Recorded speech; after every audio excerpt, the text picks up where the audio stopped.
और प्रधानमंत्री नरेंद्र मोदी से भी मैं एक चीज कहना चाहूंगा। क्या? आप आजकल बहुत मजाक उड़ाते हो नेहरू का और मनमोहन सिंह का। नेहरू जी, नेहरू जी, नेहरू जी, नेहरू जी, नेहरू जी, नेहरू जी, नेहरू जी, नेहरू जी, जवाहरलाल नेहरू। बोल बोल। नेहरू कभी खुद के अपने भाषणों में, कभी अपने पालतू न्यूज चैनल्स के जरिए, तो कभी इन प्रोपेगेंडा फिल्मों के जरिए। लेकिन आज नेहरू और मनमोहन सिंह अपने आप को डिफेंड करने के लिए जिंदा नहीं है। मैं आपसे कहना चाहूंगा कि वक्त का पहिया कभी रुकता नहीं है। बात तो सही है। जो आपने यहाँ पर प्रोपेगेंडा फिल्मों का एक नया स्टैंडर्ड सेट किया है, आपके सत्ता से बाहर जाने के बाद अगर किसी ने वो बवंडर फिल्म सही में बना दी तो क्या करोगे तब? आपकी बिचारी इमेज का क्या होगा तब? जरा सोचकर देखना इस बारे में। गजब बेइज्जती है। यहाँ पे पाकिस्तान की बुराई करी तो तुम्हें प्रोपेगेंडा दिख रहा है इसमें। पक्का तुम पाकिस्तानी समर्थक, आतंकवादी, सिंपैथाइजर होगे, तभी तुम्हें मेरी ये भवंडर फिल्म पसंद नहीं आई। सही पकड़े हैं। ध्रुव राठी की लाठी जब मोदी की कनपटी पर पड़ती है, तब जाकर कहीं हमारे देश के पहले अनपढ़ प्रधानमंत्री की अकल ठिकाने आती है। और आज का ये वीडियो है सबसे बड़ा धमाका। तो राठी साहब का ढोंगी और तड़ी पार को रोस्ट करना हमारे मन को बड़ा भाता है। और इसी के साथ आज का वीडियो आता है। हे हाय हेलो नमस्ते जी, सत श्री अकाल, अस्सलाम वालेकुम। मैं निधि शर्मा इंडिया से। And India is Indeed beautiful. हमारा भारत देश महान है। इन जैसे टटपुंजे नेताओं को अगर यहाँ से बाहर निकाल दिया जाए तो, क्योंकि इन्होंने बड़ी हालत खराब कर रखी है जी। क्या आप तैयार हैं अंधभक्तों में तहलका मचाने के लिए? तो बिना किसी देरी के इस शुभ वीडियो का आरंभ करते हैं। उसके बाद ये गंभीर वार्तालाप जो है, मस्ती भरी कॉन्वर्सेशन जो है, इसको कंटिन्यू करेंगे। I hope you are happy. Let's go. अब आप में से जो इंटेलिजेंट लोग होंगे वो कहेंगे कि बात तो यहाँ पर पाकिस्तान की हो ही नहीं रही, प्रॉब्लम तो मुझे इस पॉलिटिकल प्रोपेगेंडा से है। अच्छा, ये एंटी बीजेपी प्रोपेगेंडा जिसमें नरेंद्र मोदी को यहाँ पर गद्दार दिखाने की कोशिश की जा रही है। और मैं कहूंगा एग्जैक्टली ये तो धोती खोल रहा है। धुरंधर फिल्म के डायरेक्टर आदित्य धर ने कुछ इसी तरीके का झूठा और वाहियात प्रोपेगेंडा फैलाने की कोशिश करी अपनी फिल्म के जरिए, लेकिन उसका असर कुछ अलग ही हुआ है। ये बड़ी अच्छी बात कही है। पहले भी एक वीडियो में मैंने बताया था कि किस तरह से गोदी इकोसिस्टम के चुचुंदर भारत की फॉरेन पॉलिसी और इंटरनेशनल इमेज को डाउन करते रहे। वैसे केवल आदित्य धर ही नहीं, बाकी फिल्म में काम करने वाले एक्टर्स भी तो हैं। रणवीर सिंह, अक्षय खन्ना, संजय दत्त, अर्जुन रामपाल, माधवन, इन लोगों की भी कुछ जिम्मेदारी बनती है कि नहीं बताऊंगा। लेकिन दिक्कत यह है दोस्तों, हमारे देश में ज्यादातर एक्टर्स सभी सोशल रिस्पॉन्सिबिलिटी से पीछे हट जाते हैं। वो अपने आप को सिर्फ भाड़े के टट्टू की तरह देखते हैं। अभी मजा आएगा ना। भाड़े का टट्टू पता है ना दोस्तों, चाहे आप उसके ऊपर बंदूक लाद दो, भट्टे से ईंट डाल दो, शॉल की गठरी बांध दो, भाड़े के टट्टू को कोई मतलब नहीं। उसका काम तो है बस बोझ ढोना, खुद का कोई दिमाग नहीं लगाना। गजब बेइज्जती है। बॉलीवुड एक्टर्स भी यही कहते हैं कि हम तो सिर्फ एक्टर्स हैं, हमें थोड़ी कोई दिमाग लगाना है, हमसे जो करने को कहा जाएगा हम वो करेंगे। मगर क्यों? इसलिए कभी ये लोग बेटिंग एप्स को प्रमोट करते हैं, कभी पान मसाला को प्रमोट करते हैं, तो कभी नफरतखोर प्रोपेगेंडा फिल्मों का प्रचार करते हैं। शर्म करो शर्म। अजीब बात देखिए कि जब कोई हिंदू आईएसआई के लिए मुखबिरी करते हुए पकड़ा जाए तो वो बस एक हिंदू ने किया। बात तो सही। लेकिन मुंबई से मैनहट्टन तक कहीं भी कुछ हो जाए जिसमें कोई मुस्लिम इन्वॉल्व है तो देश के हर एक मुसलमान की देशभक्ति पर सवाल उठाया जाता है। शाबाश बेटा। आज के दिन सभी नफरतखोर प्रोपेगेंडा फिल्में यही कीचड़ फैलाती हैं ताकि इस कीचड़ में कमल खिल पाए। धुरंधर फिल्म में भी बड़े सटल तरीके से ये किया गया है। किसी भी सीन में कोई पाकिस्तानी कहीं पर पाकिस्तान जिंदाबाद का नारा नहीं लगाता, सब लोग सिर्फ अल्लाहू अकबर बोलते हैं। क्या? और जब विलन रहमान डकैत मारा जाता है तो हमें जय हिंद नहीं सुनाई देता। क्या बात कर रहे हैं? बैकग्राउंड में चलता है अस्तो मा सदगमय। बार बार फिल्म में आदित्य धर ने ये अस वर्सेस देम का नफरतखोर प्रोपेगेंडा डाला है। तुम्हें शर्म है कुछ? फिल्म में वो इंटेलिजेंस ऑफिसर भी कहता है कि वो लोग तो दंगा कर देंगे। यहाँ साल 2007 में उत्तर प्रदेश की बात हो रही होती है। उत्तर प्रदेश सरकार पर भी तंज कसा जाता है। उस समय पहले मुलायम सिंह यादव और फिर मायावती की सरकार थी। बात तो सही है। इस चीज को इंग्लिश में डॉग विस्लिंग कहा जाता है। जो सीटी हम कुत्तों के लिए इस्तेमाल करते हैं वो आमतौर पर इंसानों को सुनाई नहीं देती। क्या बात कर रहे हैं? इसी तरीके से काफी हद तक नफरतखोर प्रोपेगेंडा इस फिल्म में डॉग विस्लिंग की तरह है। आम जनता को शायद उतना समझ नहीं आएगा, लेकिन कम्युनल हेट्रेड फैलाने वाले जो नफरतखोर लोग हैं उन तक ये पॉलिटिकल मैसेज बड़ी आसानी से पहुंच जाएगा।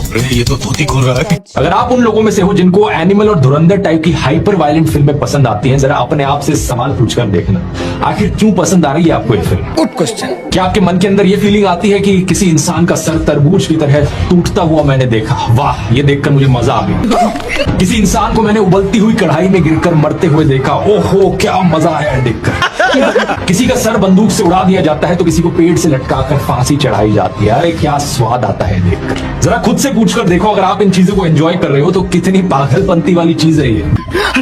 अरे खतरनाक लोग हैं। जिन लोगों को इस लेवल का खून खराबा देखना पसंद आता है वो असल जिंदगी में बहुत फ्रस्ट्रेटेड लोग होते हैं। और एनिमल फिल्म के सक्सेस के बाद आदित्य धर को भी समझ आ गया था कि सोसाइटी में फ्रस्ट्रेशन है, सही पकड़े हैं, लोगों के अंदर एक ब्लड थर्स्ट है, और इसलिए उन्होंने धुरंधर फिल्म में लोगों की सैडिस्टिक डिलाइट का खूब ख्याल रखा है। हर थोड़ी देर में अलग अलग तरीकों से खून बरसता है स्क्रीन पर। शर्म करो शर्म। तो बेसिकली देखा जाए तो गैंग्स ऑफ वासेपुर जैसी गैंगस्टर फिल्म ले लो, उसे पाकिस्तान में सेट कर दो, एनिमल फिल्म जितना वायलेंस डाल दो और छिड़क दो उसके ऊपर अपना पॉलिटिकल प्रोपेगेंडा। धुरंधर की स्क्रिप्ट तैयार है। क्या बात है सर, क्या बात है सर। इनके आईटी सेल वाले मेरे ऊपर सवाल उठाते हैं कि कोई पार्टी मुझे पे कर रही है इसलिए मैं वीडियोस बनाता हूँ। अरे बेवकूफो, अगर किसी पार्टी को पे करना होता ना मुझे, मैं सबसे पहले बीजेपी के पास जाता। क्या बात कर रहे हैं? देश की सबसे अमीर पार्टी है बीजेपी, सबसे ज्यादा पैसे उनके पास हैं, और अगर उनका प्रचार करता मैं, नरेंद्र मोदी ही मुझे स्टेज पर बुलाते, मेरी तारीफ करते, हाथ मिलाते। मेरे लिए तो सबसे आसान काम था ये करना। इस सज्जन को क्या तकलीफ है भाई?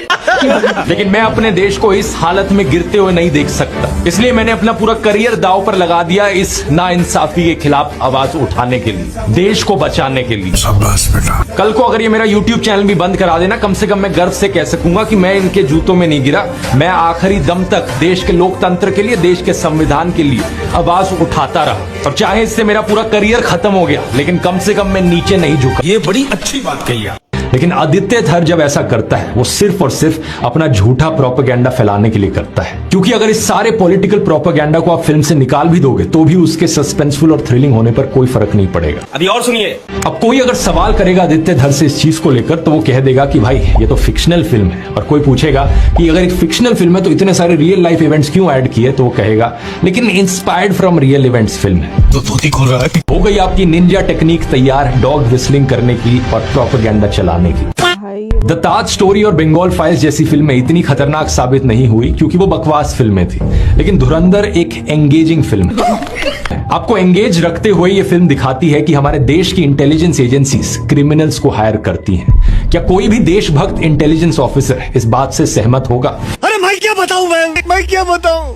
आदित्य धर अपने पॉलिटिकल प्रोपेगेंडा को फैलाने में इतना मगन हो गया कि उसने वही दिखा दिया जो पाकिस्तान ने भारत पर कई बार इल्जाम लगाया है कि भारत पाकिस्तान में सबवर्सिव एक्टिविटीज के लिए अपने सीक्रेट एजेंट्स को भेजता है। अरे साला। असलियत यह है दोस्तों कि भारत सरकार ने कंसिस्टेंटली ऐसे सभी क्लेम्स को रिफ्यूट किया है। 2012 का ये आर्टिकल देखिए, भारत सरकार ने मना किया कि सुरजीत को इंटेलिजेंस एजेंसीज ने जासूस बनाकर भेजा था। क्या? 2016 का ये आर्टिकल देखिए, भारत सरकार ने पाकिस्तान के जासूस वाले दावों को रिजेक्ट किया। लेकिन धुरंधर फिल्म ऐसे ही एक सीक्रेट एजेंट को हीरो की तरह पेश करती है। अबे तू मेरी तरफ है किसकी तरफ है? इस ट्वीट को देखिए, कहा जा रहा है कि 3 इडियट्स मूवी जो 2009 में रिलीज हुई वो सोनम वांगचुक को लॉन्च करने का एक PR अटेम्प्ट थी। मतलब यूपीए सरकार के अंदर 2009 में एक फिल्म बनाई गई ताकि 16 साल बाद जाकर सोनम वांगचुक को मोदी सरकार पर अटैक करने के लिए इस्तेमाल किया जा सके। कोई लॉजिक है इस बात में? ऐसे अंधभक्तों से क्या लॉजिक एक्सपेक्ट करें? अरे खतरनाक लोग हैं। मास एंटरटेनर्स के अलावा आर्टिस्टिक फिल्मों की बात करें तो सत्यजीत रे, अदूर गोपाल कृष्ण और मीरा नायर जैसे फिल्म मेकर्स ने दुनिया भर के फिल्म फेस्टिवल्स में भारत का नाम ऊंचा किया, और ये सब दोस्तों 2014 के पहले हुआ था। सही पकड़े हैं। 2014 से पहले ही कई सारे इंडियंस ऑस्कर जीत चुके थे। 2014 से पहले ढेर सारे इंडियंस नोबेल प्राइज जीत चुके थे, बुकर प्राइज जीत चुके थे, रामोन मैग्सेसे अवार्ड जीत चुके थे। अभी मजा आएगा ना। ओलंपिक मेडल्स हमने जीते थे, क्रिकेट का वर्ल्ड कप हमने जीता था, हम सब जीत चुके थे। बात तो सही है। लेकिन नरेंद्र मोदी और उनके समर्थक कहाँ ये मानने वाले हैं? उनके हिसाब से तो भारत 2014 से पहले एक बियाबान जंगल था। इस सज्जन को क्या तकलीफ है भाई? व्हाट्सएप पर और गोदी मीडिया के जरिए आपको बार बार बताया जाता है कि नरेंद्र मोदी इतने महान हैं क्योंकि उन्होंने देश के लिए अपने परिवार को छोड़ दिया, अपनी पत्नी को छोड़ दिया। तो कौन सा तीर मारा? देखो, पूर्व प्रधानमंत्री लाल बहादुर शास्त्री जी ने तो अपनी पत्नी को नहीं छोड़ा, तो क्या वो देश के लिए काम नहीं कर पाए? नहीं। महात्मा ज्योतिबा फूले की पत्नी सावित्रीबाई फूले के बारे में तो सब जानते हैं। क्या उन्होंने देश के लिए महान काम नहीं किया? देश के लिए पत्नी को छोड़ दिया। कुछ सेंस है इस बात? गजब बेइज्जती है। तेलंगाना का एक वीडियो सामने आया जहां बीजेपी के कुछ मेंबर्स प्लानिंग कर रहे थे कि मुझे कैसे रोका जाए। तो उनमें से एक कहते हैं कि ये ध्रुव राठी हमेशा फैक्चुअली करेक्ट होता है, कॉन्स्टिट्यूशनली हमेशा करेक्ट होता है। इसके वीडियोस किसी भी यूट्यूब रूल्स को नहीं तोड़ते, तो कैसे काउंटर करा जाए इसे? ఇప్పుడు యూట్యూబ్ లో ధ్రువరాటి అనేవాడు ఇష్టం వచ్చినట్టు వాడుతున్నాడు. వాడు చరిత్రను ఇంకా మార్చేస్తున్నాడు. अभी और सुनिए, వాడు యూట్యూబ్ కి కంప్లైంట్స్ ఉంటాడు. వాడు యూట్యూబ్ రెగ్యులేషన్స్ కి కరెక్ట్ ఉంటాడు. అన్లెస్ అంటే వాడు అక్కడ ఏమైనా చేర్చాడు చేస్తేనే మనం గెలవచ్చు. వాడు మాట్లాడేది కూడా రాజ్యాంగబద్ధంగా మాట్లాడు. वाह, क्या बात कही है। देखो देखो दोस्तों, इससे पता चलता है कि कैसे आपके हेटर्स भी सीक्रेट एडमायरर्स हो सकते हैं। अगर मैंने कभी कुछ गलत किया ही नहीं तो कैसे मुझे काउंटर किया जाए? ये कहते हैं कि प्लान है इसके खिलाफ झूठी खबरें फैलाओ। झूठी खबरें फैलाओ कि जैसे ध्रुव राठी ने झूठ बोला हो कि प्रधानमंत्री मोदी सनी लियोनी को मंत्री बनाने वाले हैं। అంటే సన్నీ లియోని నెక్స్ట్ నరేంద్ర మోడీ కేబినెట్ లో మహిళా శిశు సంక్షేమ శాఖకు మంత్రిగా చేస్తున్నారని ధ్రువరాటి చెప్పిందని చెప్పారు. वाह, क्या प्लान बनाया है। यानी कि फेक न्यूज फैलाओ कि ध्रुव राठी ने फेक न्यूज फैलाई है। याद रखिए दोस्तों, जब नोकाली में दंगे हुए थे वहाँ हिंदुओं को बचाने के लिए महात्मा गांधी गए थे, गोडसे नहीं गया था। हिंदू हो या मुसलमान, उन्हें बचाने का काम महात्मा गांधी करते थे। ये बड़ी अच्छी बात कही आप। और नफरत फैलाने का काम करता था नाथूराम गोडसे।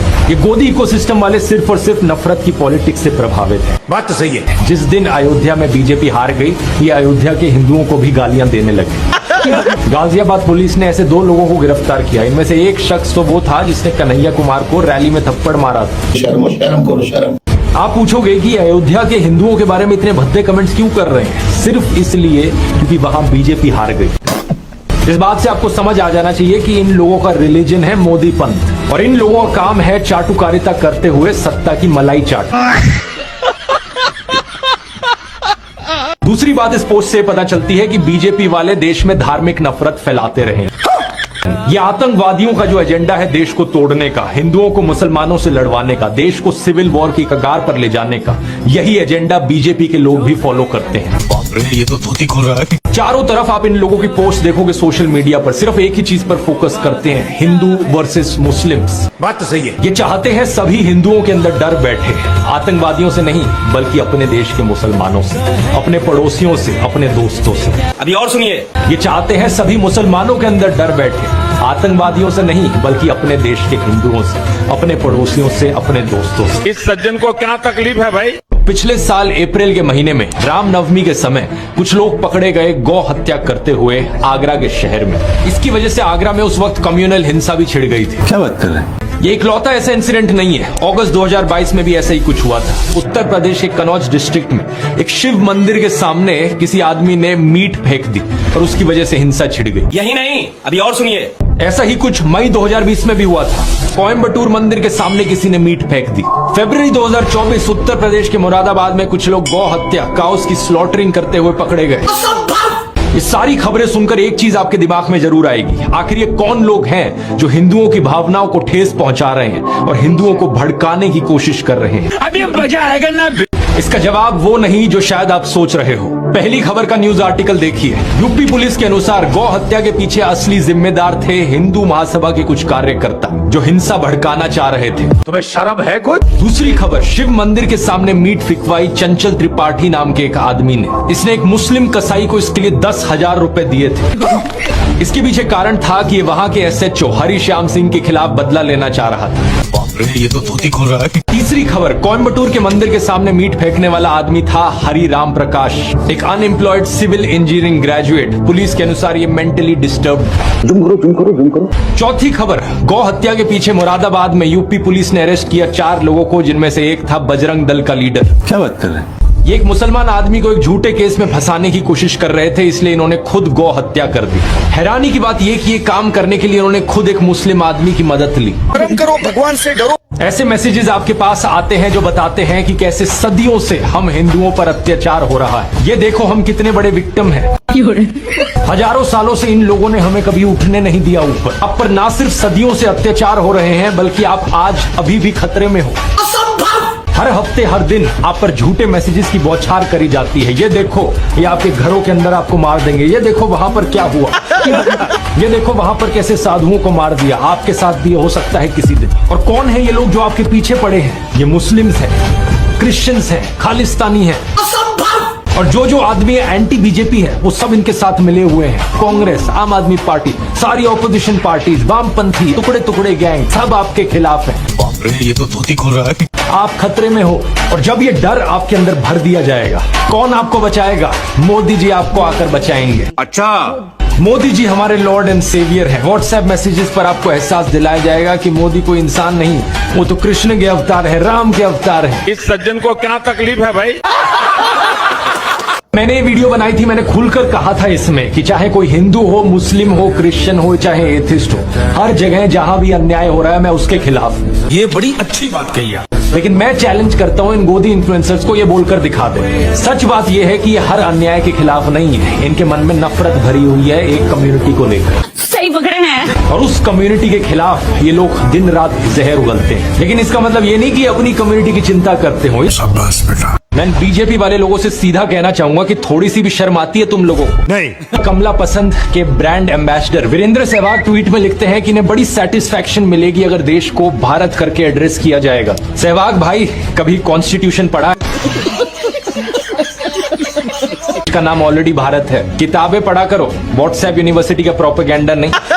और अगर वीरेंद्र सहवाग जैसे लोगों को यहाँ पर इस बात से प्रॉब्लम होती है कि ये शब्द फॉरेनर्स के द्वारा दिया गया है, तो इस केस में मैं कहना चाहूंगा कि हिंदुस्तान शब्द का भी इस्तेमाल करना बंद कर दो। अभी मजा आएगा ना। अपने आप को हिंदू बुलाते हो, हिंदू भी मत बुलाओ, क्योंकि हिंदू शब्द ही फॉरेनर्स के द्वारा दिया गया है। और ये क्रिकेट क्या खेल रहे हो? ये तो ब्रिटिश के द्वारा दिया गया गेम है भाई। और जो स्कूल आपने शुरू किया है, इंटरनेशनल स्कूल, उसमें इंग्लिश क्यों पढ़ा रहे हो? इंग्लिश तो फॉरेन भाषा है। एक्चुअली ये कोट पैंट पहनकर क्यों खड़े हो? धोती कुर्ता पहन के खड़े हो। बाकी हम सब के लिए हिंदुस्तान जिंदाबाद, जय हिंद, जय Bharat, I love my India. अगर आपको लगता है कि वाकई बीजेपी जनता के बीच में पॉपुलर है, तो आपको खुला चैलेंज देना चाहिए कांग्रेस वालों को कि जैसा तुम्हें करना है कर लो। बात तो सही है। अगर तुम्हें ईवीएम पे चुनाव करना है कर लो, बैलेट पेपर पे करना है कर लो, बता दो इलेक्शन कमिश्नर किसे चुना जाए, बता दो कौन कौन सी सीसीटीवी फुटेज पब्लिक करनी है, नहीं बताऊंगा। बता दो किस तारीख पर चुनाव होना चाहिए, फुल ट्रांसपेरेंसी रहेगी। और ऐसे में फिर आप सही में कह सकोगे हाँ भाई हम जीते हैं। और अब कांग्रेस वालों के पास कोई बहाना नहीं होगा हारने के बाद। सही पकड़े हैं। लेकिन बात फिर से यही है दोस्तों कि बीजेपी ऐसा नहीं कर रही है। एक्चुअली में बीजेपी की हरकतें इसकी बिल्कुल उल्टी है। ऐसी हरकतें जिनसे अविश्वास फैलता है। क्या बात कर रहे हैं? ऐसी हरकतें जिन्हें देखकर लगता है कि जनता के बीच में बीजेपी पॉपुलर नहीं है, और एक्चुअली में बीजेपी डरी हुई। क्या बात है सर, क्या बात है सर। वैसे अगर आम आदमी पार्टी से पैसे मिल रहे होते मुझे, तो खुद ही सोचकर देखो दोस्तों, क्या वो पार्टी एक्सपेक्ट नहीं करती कि जिस तरीके से गोदी इन्फ्लुएंसर्स नरेंद्र मोदी की चरण वंदना करते हैं, मैं भी इसी तरीके से रोज ट्विटर पर अरविंद केजरीवाल के गुणगान करूं। मैं भी कहूं कि केजरीवाल जी जैसे आप एनर्जी से बात करते हैं, काश उसकी 1% एनर्जी से मैं भी बात कर पाऊं। कि 8% एनर्जी से अगर हम बात कर पाए तो फिर हम उस मैसेज को थैंक यू।